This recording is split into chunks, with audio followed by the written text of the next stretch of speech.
Banjir masih jadi momok besar di Indonesia. Saat musim hujan, bencana banjir kerap tak terelakkan. Anda tahu? Jumlah kejadian banjir di Indonesia lebih banyak dibandingkan bencana lainnya. Tingkat keparahan banjir pun terus meningkat, terutama sejak awal tahun 2000. Menurut data BNPB, untuk tahun ini saja, sepanjang Januari sampai Oktober, ada 1.560 bencana. 843 bencana, atau 54% diantaranya adalah banjir. So last year we have the peak period of El Nino, and the frequency of the forest fire is the most frequent event in Indonesia. But here in 2024, we're back to normal, where floods is the most frequent event in Indonesia. What we would like to highlight is flood is the disaster that most affected in population. Kenaikan muka air laut ini secara global itu juga meningkat hingga menjadi 4 cm dalam 10 tahun. Dampaknya apa? Dikhawatirkan kalau muka air laut ini naik terus, meskipun hanya beberapa senti, kalau sampai puluhan tahun kan menjadi bisa meter kan. Nah, berarti kan ada pulau-pulau atau daratan kecil yang akan sebagian tergenang oleh air laut. Jadi dengan bahasa terangnya tenggelam gitu. Kenaikan suhu rata-rata di tahun 2023 sudah mencapai 1,45 derajat Celcius.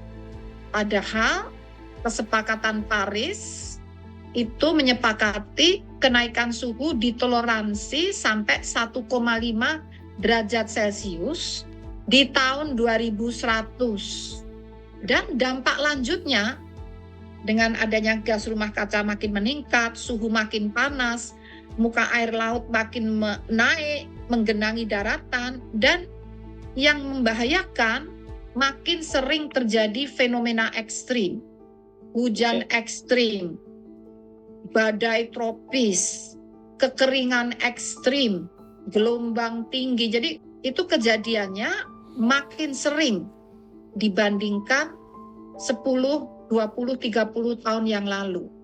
Ya, misalnya fenomena El Nino, La Nina, El Nino yang berdampak pada kekeringan yang panjang, La Nina yang berdampak pada hujan lebat yang panjang, itu kejadian periode ulangnya itu semakin pendek. Sebelum tahun 1970 kejadiannya antara 5 sampai 7 tahun sekali. Saat ini itu bahkan 2 tahun, bahkan tiap tahun bisa terjadi. Tiap tahun banjir rutin melanda berbagai kawasan, termasuk kawasan industri di pantai utara Jawa. Selain merugikan pengusaha, para pekerja di sana juga harus ikut menanggung derita banjir. Saat banjir datang, motor para pekerja biasanya ikut terendam. Kadang, banjir besar yang tak kunjung surut juga membuat perusahaan harus meliburkan pekerjanya, dan tentu ini membuat mereka kehilangan pendapatan hariannya. Itu kalau hujan mereka bahkan banjir itu nggak masuk kerja karena tempat tinggalnya mereka itu terendam banjir, dan ada keluarganya, ada anak, mungkin mereka lebih ke menyelamatkan keluarga dulu dan tidak masuk kerja. Nah, di pabrik pun mengalami hal yang sama. Itu kalau dulu saya kan di bagian gudang, itu kalau hujan deras itu pagi-pagi sebelum kerja tuh saya harus buangin air dulu dari area gudang. Bahkan ada sebagian area produksi yang mesin, karena mereka notabene listrik mesin itu tidak beroperasi karena terendam air. Kalau misalkan beroperasi ya berakibat pada konsleting lah. Ada juga perusahaan yang lelah menghadapi banjir dan merelokasi pabriknya ke kawasan industri di kota lain. Lantas nasib pekerjanya ikut pindah ke kota lain atau di PHK seperti yang dihadapi 120 pekerja di salah satu pabrik produsen kamper dan anti serangga di Pluit, Jakarta Utara. Sampai perusahaan juga udah nggak sanggup-sanggupnya di 1 kali PMTK plus 2 bulan gaji. Kalau tadi berbicara ini uang pesangonnya cukup atau enggak ya, kemungkinan sih namanya uang segitu nggak cukup ya. Kan kita lebih baik mencari bekerja lagi ya. Tak hanya didera banjir, para pekerja yang biasanya tinggal tak jauh dari kawasan industri juga harus bertahan di dalam kekumuhan kampung dan suhu panas. Asmawati misalnya, penghuni kampung Marina, Muara Baru, Jakarta Utara. Dia bekerja sebagai buruh harian di pabrik pengolahan ikan kawasan industri Nizam Zaman. Dia terpaksa bertahan dalam panasnya rumah kontrakan yang hanya beratap asbes. Apalagi anak bungsunya yang masih balita. Dia kerap rewel kesulitan tidur lantaran suhu panas. Tak heran, menurut catatan BMKG, suhu harian di Indonesia pada Oktober 2024 bisa mencapai 37-38 derajat Celcius. Iya, kalau lagi musim angin, tadi kayak hujan nih kan, hujan angin. Rumahnya agak masuk airnya. Ya namanya kita rumah begini kan. Kalau di sini, kalau panas, jemur ikan itu sehari kering. Peribahasanya kata kasarnya, goreng telur juga bisa. Kalau lagi panas. Kontrakan milik Asmawati hanya 50 meter dari bibir pantai. Rumah berbentuk panggung tanpa jamban ini kerap rembes dan digenangi air laut. Jika air laut sedang naik, Asmawati bisa menyaksikannya dari sela-sela dinding triplek kontrakan.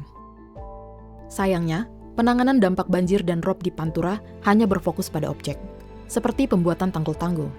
Itu sebabnya, pembangunan dan industrialisasi di kawasan Pantura terus berjalan, walau sebenarnya fasilitas industri sudah tidak didukung prasarana lingkungan. Masalah menjadi semakin sulit diatasi karena di kawasan Pantura ada juga penurunan permukaan tanah. Kenaikan permukaan air laut dan penurunan permukaan tanah menjadi duet maut penyebab banjir di kawasan industri Pantura. Nah, di Pantura itu kita temukan bahwa tanahnya itu mengalami penurunan atau land subsidence istilahnya. Dan penurunannya bervariasi, ada yang 1 cm sampai ada yang juga sampai 10 cm bahkan lebih gitu. Nah, kita tahu Pantura kan dia topografinya landai. Ketika tanahnya terus turun, nah akhirnya Laut Jawa tuh akan lebih tinggi dari si daratan. Sehingga akhirnya terjadilah yang namanya banjirop. Jadi air tumpah ke daratan. Ada yang secara regular, bahkan sekarang udah secara permanen juga ada. Jika industri tak mampu bertahan, akan ada jutaan buruh yang terdampak. Mereka bekerja di berbagai sektor industri seperti manufaktur, logistik, transportasi, atau maritim di sepanjang Pantura. Bisa jadi, kita salah satunya.